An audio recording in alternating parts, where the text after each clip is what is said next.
وبه نستعين وعلى أمور الدنيا والدين. الصلاة والسلام على أشرف الأنبياء والمرسلين وعلى آله وصحبه وبارك وسلم.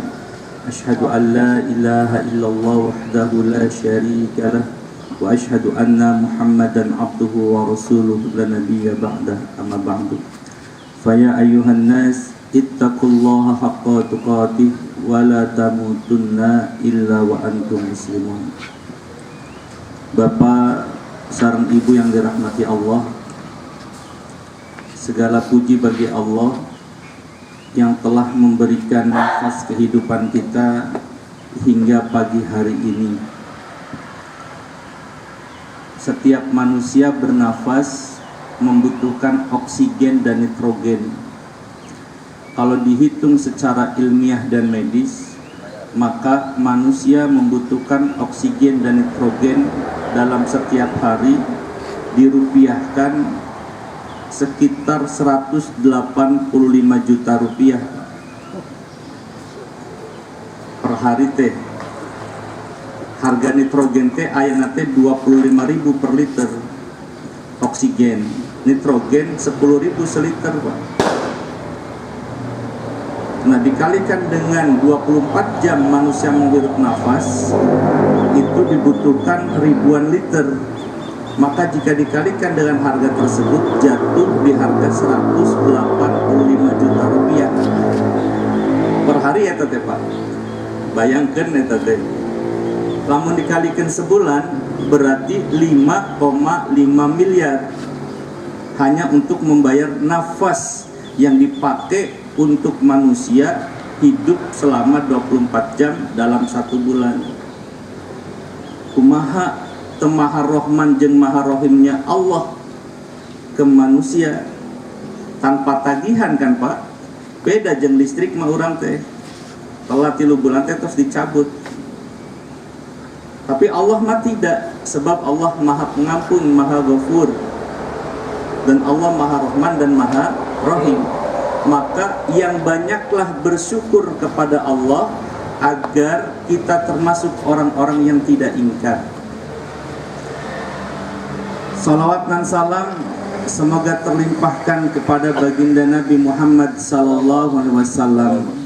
Kita mah bukan hanya seremonial, Pak. Cinta ke Nabi Muhammad teh, tapi betul-betul dibuktikan dengan mengamalkan sunnahnya. Ayeuna mah nuju masyhur, Pak, kata-kata cinta Nabi, cinta Rasul teh sampai ke di lagu-lagu ge aya. Tapi nu sebenarnya cinta Rasul itu adalah orang yang istiqomah dan berani mengamalkan sunnahnya dalam kehidupannya, walaupun nilai orang lain terhadapnya berbeda. Dan dunia harapkan teh bukan nilai manusia, tapi nilai Allah. Tah eta nu disebutkeun orang yang sudah benar-benar dalam jalan sunnah. Kudu siapa Al-Quran sunnah, walaupun dianggap berbeda. Sebenarnya perbedaan itu tidak ada, hanya sekedar persepsi dalam memahami. Ilmu na'a nyata mungkin, Pak, paham ke ilmu nube, tapi nube mah tos lewat ilmu A. Tah gitu, Pak, peribahasa nama. Mohon doanya, Pak, kangge Abah nu salah satu dai di Majalengka. Kamari teh abdi mah cuti ti kerja teh, Pak, sebab ngurus di ditu tos ngantunkeun ayeuna teh. Moga dakwahna menjadi amal khair, menjadi amal kebajikan yang Allah takdirkan menjadi jalan husnul khatimah insyaallah. Bapak Ibu yang dirahmati Allah, ayeuna majelis insyaallah coba menyampaikan bab memakmurkan masjid. Abdi teh ngangge buku napa? Materi dakwah Ustadz Aceh Zakaria. Ieu teh warisan, Pak, ti Abah.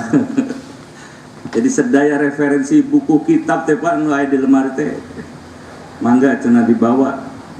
Dan itu ternyata kalimat terakhir, Pak, nu terucap dari beliau gitu. Alhamdulillah diwarisan ilmu.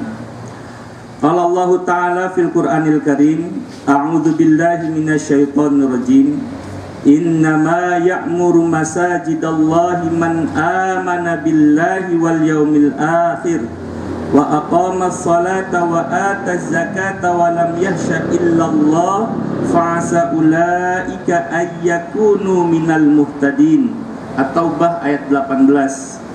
Allah Subhanahu wa taala berfirman, hanya yang memakmurkan masjid-masjid Allah ialah orang-orang yang beriman kepada Allah dan hari kemudian, serta tetap mendirikan sholat, menunaikan zakat, dan tidak takut kepada siapapun selain kepada Allah, maka merekalah orang-orang yang diharapkan, termasuk golongan orang-orang yang mendapat petunjuk. Pak, di sebelah kanan kita ada masjid, bentuknya Ka'bah. Apanya? Lamun ditinggali di jalan teh, hoyong teh umroh wae Pak, ningali Ka'bah teh gitu. Semoga sadayana diumrohkan yang dihajikan, insyaallah. Memakmurkan masjid ternyata tidak gampang Pak. Sebab banyak orang yang membangun masjid bermewah-mewah dengan fasilitasnya, tapi jalmina taraka masjid. Ada donatur masjid Pak yang namanya diumumkan setiap Jumat, paling besar dia mengisi infak sodakohnya, tapi jalmina mah teu aya, teu pernah muncul 5 waktos teh. Bahkan ada kisah nyata ya Pak, ketua DKM masjid tapi tidak pernah ke masjid. Nah ini yang menjadi masalah dalam kehidupan manusia. Padahal masjid dari awal adalah salah satu bangunan utama yang difikirkan dan dibangun oleh Nabi Muhammad SAW untuk mensyiarkan dakwah Islam. Jadi masjid ya Pak, bukan hanya sekedar sholat 5 waktu, tapi untuk membangun peradaban, untuk mendidik anak-anak, remaja dan pemuda, untuk menyiapkan dewasa dan lansia menuju husnul khotimah, untuk menggerakkan ekonomi kerakyatan, bahkan untuk membangun martabat umat, itu di masjid. Cuma masalahnya hari ini orang berpikir sempit, sehingga masjid hanya untuk sholat 5 waktu. Bahkan ada yang lebih menyedihkan Pak, hanya dipakai Jumatan, hari lain dikunci dengan tulisan dilarang bobo di dia masjid gitu Pak. Jumatan wungkul Pak. Yang lebih parah lagi, memang teu pernah dipakai, hanya sekedar musafir yang mampir. Nu adzan teu aya, sekali aya nu adzan eta teh kaset MP3 diputer wungkul Pak, da DKM na teu tiasa adzan, era cenah suarana serak-serak basah. Jadi nganggena MP3 aya nu kitu seueur Pak. Bahkan sholat Jumat ge aya nu diliburkeun teh. Kenapa? Itu karena krisisnya kaderisasi pemuda dan remaja dalam memakmurkan masjid. Coba kita lihat Pak, ayeuna nu ka masjid teh yang sudah sepuh, yang sudah tua, lansia, atau anak-anak remaja dan pemuda. Kebanyakan dan rata-rata itu pun bisa dihitung jari, itu lansia yang bertobat. Karena sudah ada filosofinya Pak, makin tua makin jadi, bukan makin tua makin tobat, makin tua makin jadi aya nama alhamdulillah abah-abah sepuh nu aya di dia, nu hadir di dia, alhamdulillah kudu bersyukur sebab Allah pilih di antara lansia-lansia yang sebanyak ini bapak, abah, jeung ibu hadir di majelis ilmu. Betul Pak? Kemungkinan di luar sana masih ada yang sibuk dengan dunianya, masih ada yang sibuk dengan istrinya, masih ada yang sibuk dengan istri kedua, katilu, dan kaopatna. Dawayana abah di dieu mah istrina hiji, nu opat ge ngaji, kumaha nu hiji, hari nu hiji ngomong sibuk sehingga tidak sempat ngaji, berarti kuno opat. Nanti yang punya 4 istri mengatakan saya yang 4 istri ge ngaji, terus sombong ari eta hiji istri ngomong sibuk cenah gitu Pak. Itu sama dengan sindiran. Hari ini banyak yang tidak punya harta, tidak mau mengaji Pak, tidak mau ke masjid, tidak mau memakmurkan masjid, tidak mau sholat berjamaah. Tapi hari ini berubah, banyak orang kaya yang sukses dunianya, justru dia paling istiqomah sholat berjamaah, paling utama saf di depan, dan dia paling giat untuk belajar. Tak kebalik nama Pak. Maka benar Pak kata Rasulullah teh, fakir teh hati-hati, sebab garisnya tipis dengan kafir. Maka semoga yang ada di sini dikuatkan oleh Allah ekonominya dan dijadikan orang-orang yang bersyukur, agar dilapangkan rezekinya hingga kita mendapatkan kematian yang husnul khatimah insyaallah. Kata Allah dalam surat At-Taubah, hanya yang memakmurkan masjid Allah ialah orang-orang yang beriman kepada Allah dan hari kemudian. Tak syarat Pak. Jadi lamun orang mengaku sebagai orang yang beriman kepada Allah dan hari akhir, hari kiamat, syaratnya kedah memakmurkan masjid. Jadi lamun orang mengatakan amantu billah, saya beriman pada Allah, tapi langkah kakinya tidak pernah masuk ke masjid, maka itu dipertanyakan imannya.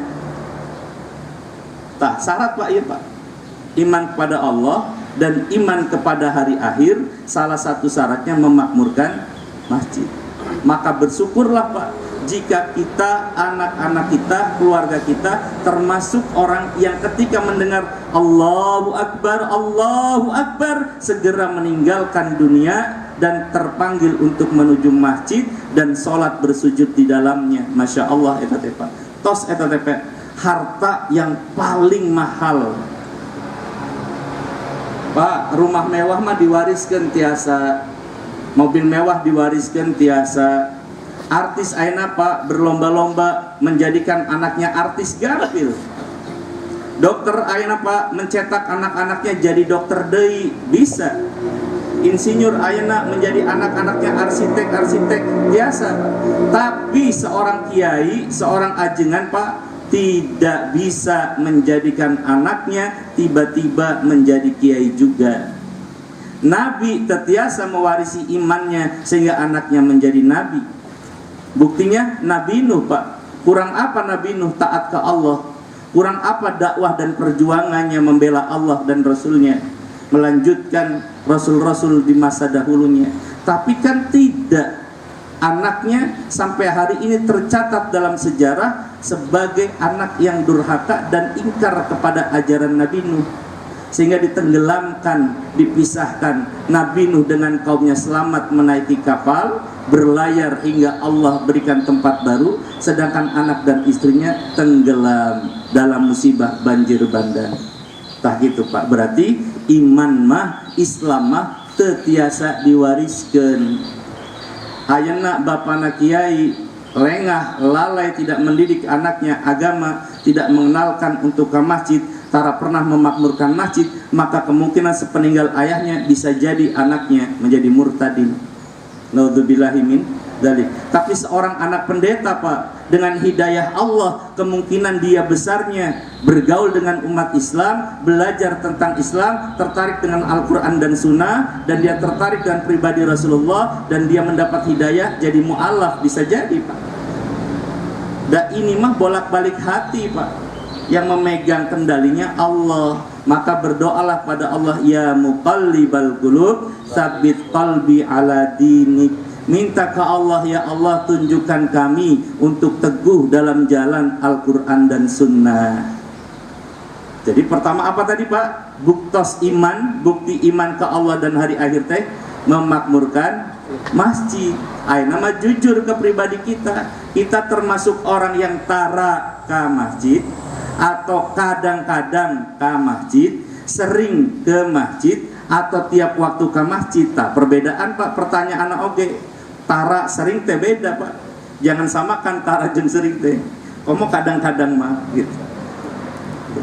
Nah, kalau kita dan keluarga kita sudah menjadi pribadi yang istiqomah setiap waktu ke masjid, Masya Allah, tabarakallah, itu adalah harta yang termahal Pak. Harta yang termahal. Tah eta Pak. Semoga oleh-oleh dari pengajian hari ini untuk membuktikan iman kita ke Allah dan hari akhir, salah satunya memakmurkan masjid. Kalau kita jujur, kita belum memakmurkan masjid 5 waktu, maka kita cobalah untuk mulai dari hari ini bertobat ke Allah, berjanji ke Allah, kudu sujud 5 waktuna di masjid. Di Indonesia mah bingung masjidnya Pak, kayak masjid, tajuk, langgar, musola, gitu namanya. Padahal mah dalam kalimah bahasa Arabnya sarwa sami sadayana disebatna masjid, atau dalam bahasa yang lain jami'. Nah gitu Pak. Maka kalau ada peribahasa nama masjid jami', eta teh berarti double masjid. Maksudna naon? Masjidna ageng tah gitu Pak. Walaupun dalam penggunaan bahasa kirang tepat, sebab dua-duanya sama maknanya. Masjid dan jami sama-sama tempat sholat. Terus selanjutnya apa Pak? Orang yang beriman kepada Allah teh gitu adalah yang mendirikan sholat. Jadi walaupun dia termasuk donatur masjid, kan ikut memakmurkan masjidnya Pak, tapi tidak mendirikan sholat, tak berarti disebutnya beriman ke Allah dan hari akhir. Jadi jangan sampai Pak merasa menjadi donatur utama, infak sodakohna paling ageng dalam pembangunan masjid, terus culweh tara sholat, merasa sudah dijamin sebanyak orang yang sholat di masjid eta, merasa mengalirkan pahalana ke manehna tanpa mengurangi pahala orang yang sholat. Salah eta mah pemahamanna. Jadi sholat mah kewajiban setiap individu ke Allah, tidak bisa diwakilkan. Jadi jangan sampai merasa saya mah sudah bangun 10 masjid, kalikeun wae cenah jamaah di masjid eta 100 kali 10 1000, berarti tos mengalir 1000 salatna jalmi ke api tah. Salah eta mah Pak. Sama dengan pemahaman kebanyakan orang bahwa haji teh menggugurkan dosa. Jadi hayu wae Pak nyieun maksiat jeung dosa karena banyak uang setiap tahun haji. Terus dia merasa bahwa dengan hajinya itu sudah gugur dosa-dosanya. Tidak bisa Pak. Dosa mah yang diperbuat oleh manusia dan meminta ampunan ke Allah, Allah ridho baru Pak dicabut, digugurkan. Bukan kontrak yang sengaja dijadikan jual beli setiap tahun. Bener Pak dina hadisna haji teh menggugurkan dosa. Tapi kalau kita menjadi transaksi sengaja, melaksanakan maksiat dosa sukarela, lalu kita seolah-olah dengan haji membayar sekian juta, gampang dan langsung gugur, ya berarti semua orang haji dianggap diterima mabrur. Sedangkan menjadi syarat mabrur teh hese Pak. Hanya Allah yang tahu. Apa tadi Pak? Memakmurkan masjid? Sholat. Terus mendirikan sholat. Yang ketiga Pak, sebagai bukti orang yang beriman pada Allah dan hari akhir adalah menunaikan zakat. Menunaikan zakat. Zakatnya ayat 2 Pak. Ayat zakat fitrah dan zakat mal. Ari zakat fitrah mah insya Allah lah. Daerah atau ke DKM masjid ditagih namanya. Terus ketahuan zakat fitrah mah ari teu zakat teh dan dicatat ke DKM cenah. Ieu termasuk muzaki atau mustahik kan gitu Pak. Hari itu muncul sebagai muzaki sampai subuh menjelang Id, maka termasuk mustahik. Nu kedah dibagikan sebelum sholat Id, mendapat haknya kan gitu Pak. Jadi ketahuan gitu Pak, pasti dipaksakan hari zakat fitrah malah insya Allah terus beres lah kita semuanya.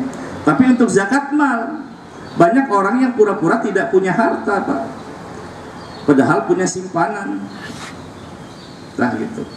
Kenapa? Ya itu manusia Pak, merasa selalu kurang, dicukupkan oleh Allah bahkan dilebihkan pun. Urusan zakat mah eta mah hidayah.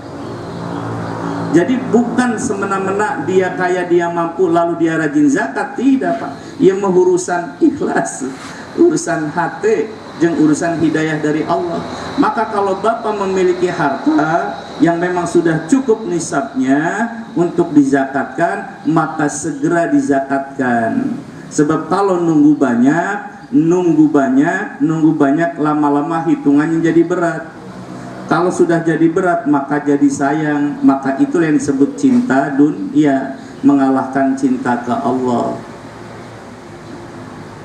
Zakat Pak encan cukup cenah.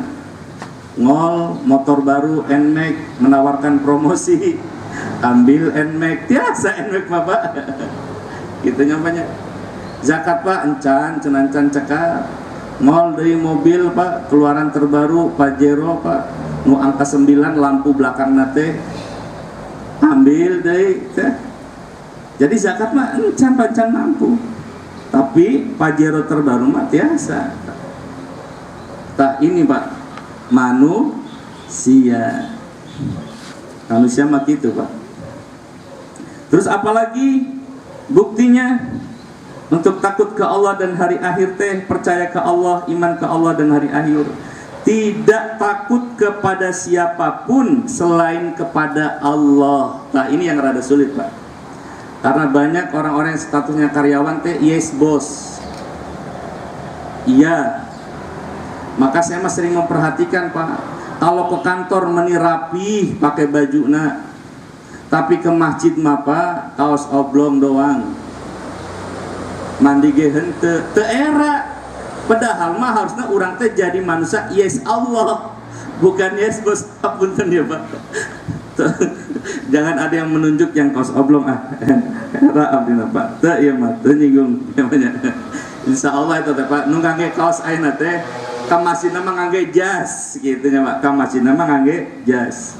Jadi orang teh kedah rapi Pak. Lamun orang badai ketemu presiden Pak, disiapkan di awal bingung Pak, nentukan baju, milih baju nu mana, batik nu mana, celana nu mana, bahkan gaya rambut kumaha nyisirna. Eta teh diperhatoskeun Pak. Tapi kunaon ari ka Allah tidak pernah ada niat untuk merapikan dan menyiapkan diri yang terbaik. Jadi kedah nama ka masjid Pak, pilih baju yang terbaik, bukan baju yang dipakai tidur semalam. Iya mah sholat subuh tehnya Allah bau acuk terus bau naon Pak. Nah kalau bisa mah ka masjid teh pas subuh teh mandi, biar badan segar, sehat, dan kita pun masuk ke masjid dalam keadaan bersih. Ini sebagai penghormatan. Sok saya tanya sekarang Bapak diundang ku presiden, ketemu jam 4:30 pada subuh. Kira-kira Bapak pakai baju yang seadanya pas tidur semalam, cuci muka seaya-ayana, teras ketemu presiden, wantun tuh Pak? Tuh wantun Pak. Kenapa? Karena tidak mau mempermalukan diri sendiri. Eta alasana. Betul gitu nyapanya? Tetapi kenapa ke Allah kita tidak malu? Nah, pertama eta Pak. Terus kenapa kita tidak takut? Malah kita lebih takut kepada orang yang hanya sekedar sementara diberikan derajat oleh Allah lebih tinggi dari kita. Takut sama orang kaya, padahal kekayaannya titipan dari Allah belaka Pak. Takut dengan pejabat, jabatan teh sementara, ada orang-orang keneh memilihna. Tapi kenapa kita takut? Nah ini hati-hati. Selama kita benar, carilah ridha Allah dan takutlah hanya kepada Allah. Maksudnya apa Pak? Memakmurkan masjid, pergi ke masjid, sholat di masjid, niatnya betul-betul karena takut dan ridha Allah, bukan karena riya, pujian atau tuntutan serta paksaan dari selain Allah. Naudzubillahi min dzalik. Terus apalagi Pak selanjutnya? Maka dijelaskan oleh Allah, merekalah orang-orang yang diharapkan, termasuk golongan orang-orang yang mendapat petunjuk. Nah, pertama, syarat orang yang memakmurkan masjid, gitu Pak ya, itulah disebut orang-orang yang beriman kepada Allah dan hari akhir. Yang kedua, mendirikan sholat. Yang ketiga, menunaikan zakat. Yang keempat, tidak takut kepada siapapun selain Allah. Maka merekalah orang-orang yang kelak termasuk golongan orang-orang yang mendapat petunjuk. Pantasnya banyak orang yang sholat di masjid jentara ke masjidnya beda Pak, karena berkaitan petunjuk. Petunjuk itu kan hidayahnya Pak. Orang yang di masjid mah Pak, hatinya terikat masjid mah beda getarannya Pak. Bagaimana cara membedakannya? Lihat saja ketika dia merespon adzan.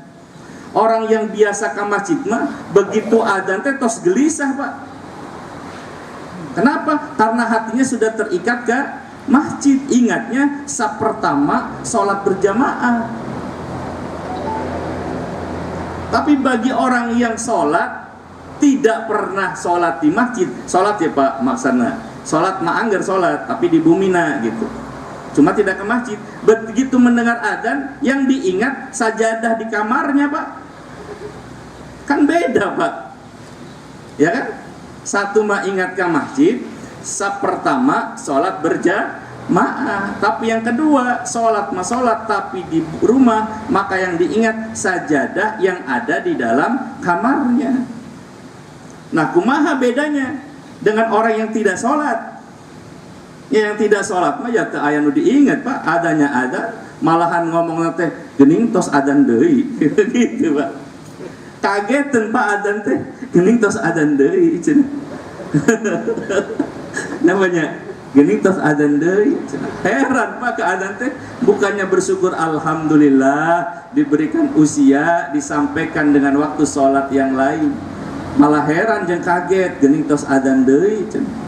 Perasaan teh nembe tadi teh duhur cenah. Hana tos asar. Gitu banyak. Masya Allah. Eta masih mending Pak, masih ingat ke adzan. Aya pisan ucul pisan.